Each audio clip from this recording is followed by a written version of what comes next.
Hello everyone, welcome back to the channel. Today we're diving into the shocking story of Chuck Connors. Was a multi-talented man who was well known as an actor and baseball player. But his most famous portion of The Rifleman was when Connor broke his silence before passing away and revealed a terrifying truth to Hollywood. What was the secret, and why did he wait so long to reveal it to everyone? Let's take a moment to learn more about the man who lives up to the cowboy stereotype. Born Kevin Joseph Aloysius Connors, Chuck Connors began his journey in Brooklyn, New York, in 1921. He was descended from an Irish family that immigrated to the U.S. Chuck was raised during the Great Depression and learned early on the importance of perseverance and hard work. He excelled in sports as a child, particularly baseball, and the local community recognized this, awarding him a sports scholarship to attend a prep school. This opportunity allowed Chuck to pursue his goals in basketball and baseball. Thoreau continued playing sports at Seton Hall University, where he excelled at baseball and basketball. During his time there, he earned the nickname Chuck, and rumors circulate that he would frequently cry, "Chuck it to me," to encourage pitchers. In 1940, Chuck made a significant contribution to his sports career by joining the Brooklyn Dodgers, marking the beginning of a 10-year journey through the minor leagues. His enthusiastic demeanor made him popular with his friends and demonstrated the charismatic personality that would aid him as an actor after college. Chuck put forth a lot of effort during this period to recover and overcome difficult circumstances, and in 1949, after much perseverance, he made it to the major leagues with the Dodgers. This achievement demonstrated how committed Chuck was to achieving his objectives. Chuck only played for the Brooklyn Dodgers for 5 weeks and received 1 hit before getting demoted back to the lower leagues. But he had fun. Some people might have been upset by this, but for Chuck, it was a major turning point. After playing a few games for the Chicago Cubs in 1951, he joined the Los Angeles Angels minor league team in the fall of that year. Chuck didn't view this as a setback.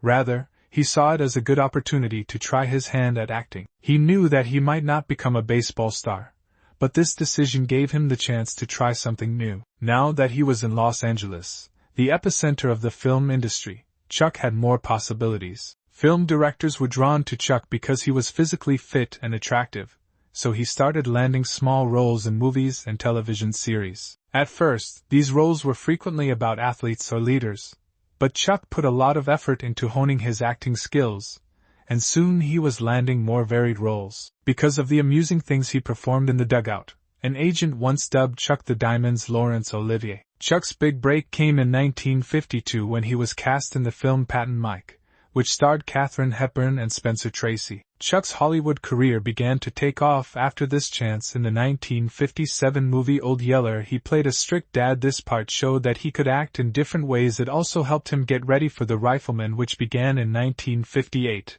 and was his most important part. Chuck played a hero from the Old West named Lucas McCain. On this show he learned how to shoot right, ride horses, and do tricks to get ready. Tall at 6 feet 5 inches, and he looked great in Western films because of the way he dressed. A lot of people liked The Rifleman, and Chuck became a TV star when he played McCain. Chuck wanted to be a baseball star, but that didn't work out. He found a better way to become popular and get what he wanted by acting. When the first show of The Rifleman aired on ABC in 1958, it was a huge hit right away. Chuck's career took a big turn at this point. The Rifleman was different from other shows because it was well made and told good stories. Chuck contributed to the popularity of the show by playing Lucas McCain, who became a representation of the greatest westerns on television. Chuck's big stature and rugged good looks made him the ideal western hero. He had to put in a lot of mental and physical effort to fully inhabit the part.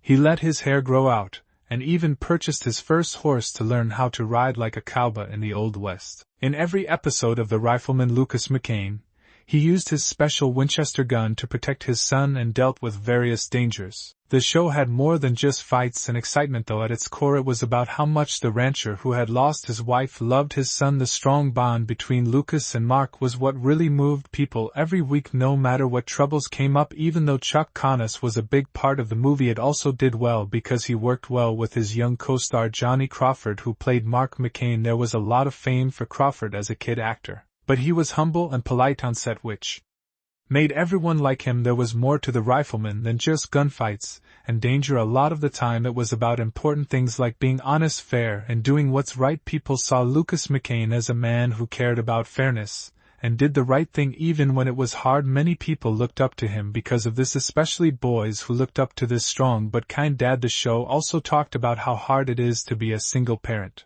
On the rough territory, Lucas had to find a way to be both a tough guardian and a loving, understanding dad to his little boy. As Chuck played Lucas McCain, the character stood out from other TV Western stars of the time because he was both tough and kind. The way Lucas McCain changed his Winchester gun was one of the most memorable parts of The Rifleman. With its unique lever operation, this gun could fire rounds quickly, almost like a machine gun. Chuck trained hard to be able to use this gun naturally and convincingly on screen. The gun was known for firing quickly and making a unique sound, making it seem like another character in the show. Don't get me wrong though, making The Rifleman was hard work to make the show look like it really happened in the Old West. The cast and team often had to film in dusty places because Chuck Connors used to be an athlete. He was able to handle the physical duties of the job well. He did a lot of the moves himself, which made the show seem more real. The people who made the show paid a lot of attention to historical details to make the 1880s feel real. They looked into everything from what people wore to the ranch tools they used. The fans really felt like they were in the Old West with Lucas and Mark McCain because of how well the show was put together. There were 168 episodes of The Rifleman over the course of 5 seasons from 1958 to 1963. It turned into one of the most watched TV shows at this point. Chuck Connors became well known. Millions of people saw him as the brave and honest Lucas McCain. The success